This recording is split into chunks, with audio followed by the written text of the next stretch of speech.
Salut tout le monde, j'espère que vous allez bien. Moi ça va au top et oui, je suis content parce que maintenant j'ai une bonne connexion internet chez moi et ça c'est surtout grâce à Starlink. Donc comme vous avez pu le voir dans le titre, aujourd'hui le but c'est de vous faire un petit retour sur quasiment un mois d'utilisation Starlink, les petits points négatifs, les gros points positifs que ça m'a apporté.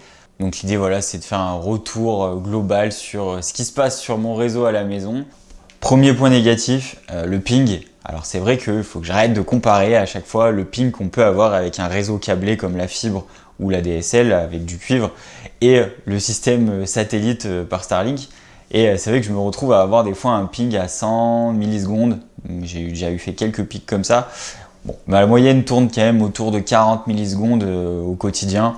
Donc ça reste plutôt agréable pour bosser et surtout je le vois et c'est à chaque fois que je me rends compte que j'ai un petit peu de perte de ping. Je ne sais même pas si on pourrait appeler ça des pertes de ping, mais des hausses de ping quand je suis sur un Discord par exemple à parler avec des potes ou quand je fais un live sur TikTok par exemple, ce que j'ai pu faire dernièrement, je vois qu'à des moments j'ai un petit peu la voix robotique.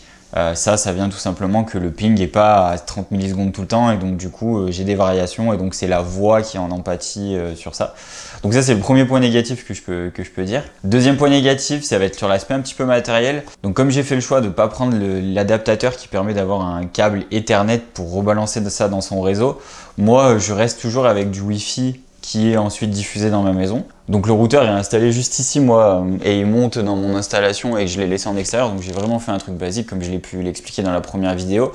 Donc là quand je suis dans cette pièce ça marche super bien, mais en fait je me retrouve à devoir réinjecter le réseau et réamplifier le réseau très rapidement. Donc j'ai une chambre qui est un petit peu plus loin où là ça fonctionne aussi. J'ai eu un besoin du coup de mettre un amplificateur Wi-Fi.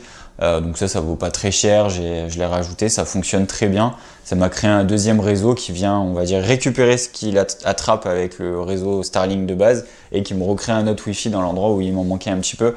Donc ça fonctionne très bien et voilà, on règle nos téléphones, on règle nos ordinateurs et les ordinateurs et les téléphones switchent automatiquement de réseau vu que ils découvrent que le réseau est plus puissant et ils se déconnectent finalement et se reconnectent à ce réseau-là. Donc ça fonctionne bien aussi, mais voilà. C'est pour dire que n'attendez pas de grosses performances du routeur Starlink en lui-même pour avoir une émission Wi-Fi à travers de votre maison. Ça, c'est clair et net, ça fonctionnera pas. Donc voilà, c'est un petit point négatif, mais voilà, j'en tiens pas spécialement compte parce que déjà je le savais et voilà, j'ai envie de dire tous les fournisseurs d'accès, les bornes Wi-Fi qui sont intégrées à l'intérieur comme Orange, Free, tout ça, c'est jamais très performant les antennes Wi-Fi qui sont à l'intérieur. Le troisième petit point que je voulais évoquer dans les aspects négatifs, et ça c'est un truc qui m'a assez surpris au final, je l'ai vu que dans le temps.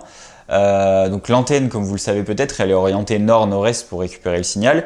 Et le jour où je l'ai installé, j'avais sur ma cartographie que l'application génère, je n'avais aucun problème d'obstruction. Et là, ça fait 15 jours que je me retrouve à avoir une petite partie de mon signal qui est obstruée. Alors ça n'a pas l'air de l'impacter, ça ne me le fait pas tout le temps. Mais du coup, j'en conclus que finalement, l'antenne, elle continue quand même aussi à changer un petit peu de direction à certains moments et donc du coup à perdre des fois un petit peu plus le signal sur des moments ou autres. Alors c'est peut-être mon cas qui arrive à moi, peut-être que ça arrive pas à d'autres. Peut-être que les arbres sont aussi en train de grandir et c'est vrai que j'ai un endroit où il y a des arbres qui peuvent poser problème, donc ça il va falloir que je vois avec ma voisine pour qu'elle puisse un petit peu couper ses feuilles. Mais voilà, ça c'est un petit point négatif que j'ai vu finalement, voilà, est-ce qu'on peut dire que c'est négatif ou pas, j'en sais rien, mais voilà, le fait que à un moment donné quand j'ai fait mon installation, tout allait bien et 15 jours après je me suis retrouvé à avoir quelques petites perturbations. C'était les trois gros aspects que j'ai clairement vus à travers mon installation.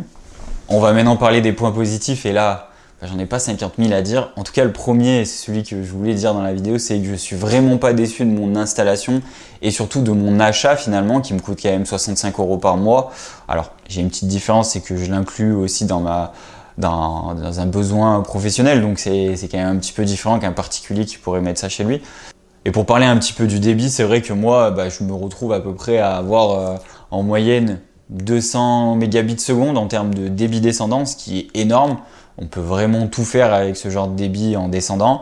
Et donc sur le débit donc montant, ce que j'utilise le plus, parce que j'envoie pas mal de fichiers à mes clients, là je pense que je tourne autour de 35-40 mégabits seconde, on va dire, en termes d'envoi. Et ça c'est plutôt cool aussi parce que ça me permet vraiment d'expédier rapidement mes fichiers. Alors forcément, hein, il faut que j'arrête de penser comme ça. Je peux pas comparer ça à la fibre ou à une très bonne ADSL. Mais en tout cas, c'est déjà largement suffisant. Je me retrouve à envoyer des fichiers de 2 Go en 30-40 minutes. Ça me convient largement en fait dans mon utilisation.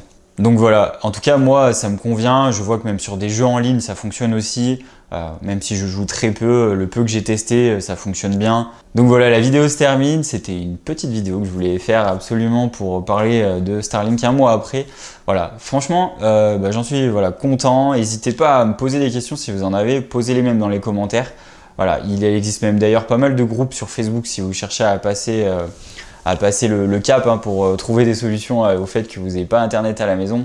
Voilà, il existe pas mal de groupes Facebook pour parler de tout ça.